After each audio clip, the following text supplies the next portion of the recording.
अवधेश नायक दतिया उपचुनाव के केंद्र में अब यही है। 2023 में नरोत्तम का विरोध करते हुए बीजेपी से कांग्रेस में आए, टिकट मिला फिर कटा। उपचुनाव में उम्मीद थी कि टिकट मिलेगा, लेकिन कांग्रेस भरोसा नहीं कर पाई। अब वे कांग्रेस से नाराज हैं। ऐसे में दोनों ही प्रमुख दल यानी कि भाजपा और कांग्रेस उन्हें अपने पाले में करने के लिए पूरी ताकत झोंक रहे हैं। कल जीतू पटवारी उनके घर पहुंचे थे, तो आज नाश्ते पर बीजेपी प्रत्याशी आशुतोष तिवारी खुद ही नायक को मनाने पहुंच गए। अब बड़ा सवाल खड़ा हुआ है कि दतिया के इस चुनावी दंगल में आखिर अवधेश नायक किसके साथ जाएंगे, किसके लिए वो नायक बनेंगे और किसके लिए खलनायक। दोनों दलों की नायक जो है वो मजबूरी है या जरूरी है। वैसे कांग्रेस के पास उन्हें देने के लिए कुछ बचा ही नहीं है। एक टिकट था, वो भी नहीं दे पाए। अब उम्मीद 2028 के वादे के साथ लगाई जा सकती है, लेकिन जब अब नहीं दिया तो तब क्या देंगे। वहीं बीजेपी के पास निगम मंडल से लेकर तमाम संगठन में भी पद का वादा किया जा सकता है और हो सकता है कि दे भी दें। देखते हैं डील कब तक डन होगी, और डील सील जब हो जाएगी उसी के साथ नायक निकल लेंगे। नमस्कार, आप देख रहे हैं पॉलिटिक्स वाला। मैं हूं राशिद अहमद खान। पॉलिटिक्स वाला, आओ राजनीति करें। दरअसल भाजपा इस मौके को हाथ से नहीं जाने देना चाहती। भाजपा प्रत्याशी आशुतोष तिवारी ने अवधेश नायक के निवास पर पहुंचकर उनसे मुलाकात की। बंद कमरे में हुई इस मुलाकात के दौरान दोनों नेताओं के बीच समसामयिक विषयों और चुनावी समीकरणों पर लंबी चर्चा हुई।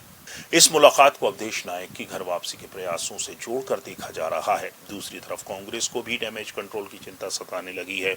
प्रदेश कांग्रेस अध्यक्ष जीतू पटवारी सहित कई अन्य वरिष्ठ कांग्रेस नेताओं ने भी अवधेश नायक के घर जाकर उनसे मुलाकात की और उन्हें मनाने की कोशिश की। वैसे नरोत्तम मिश्रा के विरोध में सिर्फ अवधेश नायक ने नहीं, भाजपा के कई नेताओं ने जो शुरू से संघ के रहे हैं पार्टी छोड़ी है। जाहिर है कि कांग्रेस में वे सिर्फ नरोत्तम के विरोध के कारण आए थे। अब अगर वे वापस जा रहे हैं तो उन्हें शायद लगता है कि नरोत्तम भाजपा में खत्म हो गए। नरोत्तम ने टिकट नहीं मिलने के बाद कांग्रेस के लोगों के लिए तो कहा था कि अब वे घर बना लें, ये समंदर वापस नहीं आएगा, मगर बीजेपी के लोगों के लिए नहीं। जो ये समझ रहे हैं कि बीजेपी में नरोत्तम का दौर खत्म हो गया है, वे जल्द ही बड़ा धोखा खा सकते हैं। नरोत्तम मिश्रा ने इतनी कच्ची गोलियां नहीं खेली। एक गलती हो गई कि टिकट काटने वाली रात को उनके समर्थकों ने रात भर हंगामा किया, मगर सुबह होते ही उन्होंने स्थिति संभाल ली। देखना कांग्रेस को है कि वो अपनी नीतियों और राहुल के नेतृत्व को महत्व न देकर व्यक्तियों को क्यों महत्व दे रही है। प्रदेश कांग्रेस अध्यक्ष जीतू पटवारी कांग्रेस प्रत्याशी कुंवर घनश्याम सिंह का नामांकन भरवाने आए थे, मगर उन्हें नेताओं के घर घर जाकर लोगों को मनाने का काम भी करना पड़ा।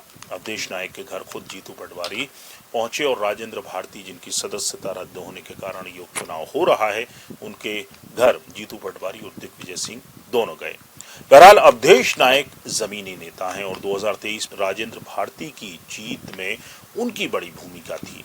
फिलहाल उन्होंने समर्थकों को रुकने के लिए कहा है।